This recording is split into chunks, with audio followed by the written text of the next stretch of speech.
Assalamualaikum warahmatullahi wabarakatuh.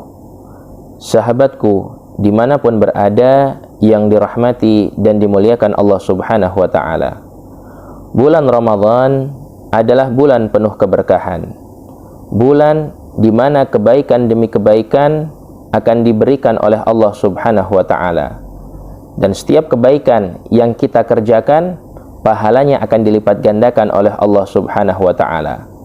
Maka dari itu, kerjakan kebaikan sekecil apapun yang bisa kita lakukan.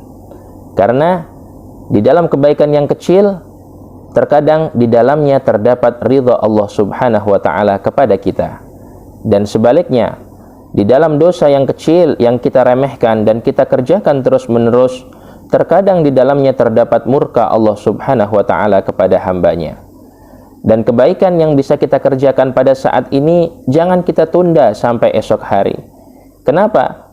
Karena kita tidak tahu umur, karena kita tidak tahu ajal. Saat ini Allah masih memberikan kepada kita kesehatan. Di saat ini Allah subhanahu wa ta'ala masih memberikan kepada kita kesempatan. Tandanya Allah subhanahu wa ta'ala menyuruh kepada kita agar kita senantiasa berbuat baik. Sehingga Al-Imam Fakhrul Wujud Sayyidina Syekh Abi Bakar bin Salim, beliau berkata, "Wala turji' fi'lu salihati ila ghadin la'alla ghad ya'tika wa anta fil lahdi."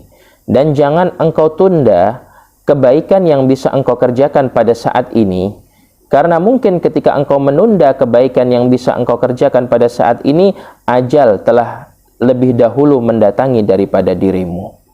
Dan juga ketika kita berbuat kebaikan, maka jangan kita melihat kepada siapa kita berbuat baik. Jangan hanya kita berbuat baik kepada orang yang berbuat baik kepada kita saja. Karena kalau kita berbuat baik kepada orang yang berbuat baik kepada kita, itu adalah hal yang biasa dan itu adalah hal yang wajar.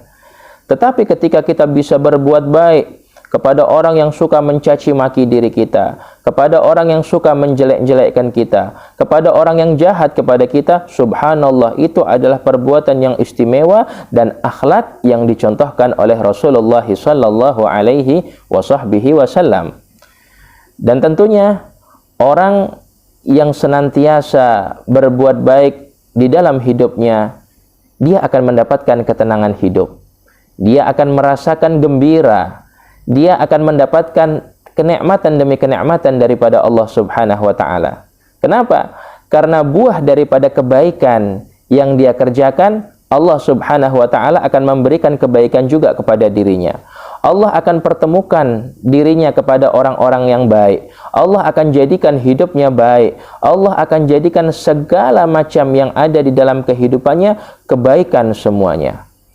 Maka dari itu, ayo perbanyak berbuat kebaikan dan niatkan kebaikan yang kita kerjakan mengharapkan daripada ridha Allah subhanahu wa ta'ala. Berbuat baiklah kepada siapapun, tebar kebaikan dimanapun, jadilah pribadi yang lebih baik daripada sebelumnya, tetapi jangan pernah merasa lebih baik dari siapapun. Semoga bermanfaat dan Allah subhanahu wa ta'ala senantiasa menjadikan kita orang yang baik dan memberikan kita kebaikan demi kebaikan di dalam hidup ini dan mempertemukan kita dengan orang-orang yang baik. Dan Allah subhanahu wa ta'ala menerima segala amal ibadah kita di bulan suci yang mulia ini. Wallahul muwafiq ila aqwamit thariq. Assalamualaikum warahmatullahi wabarakatuh.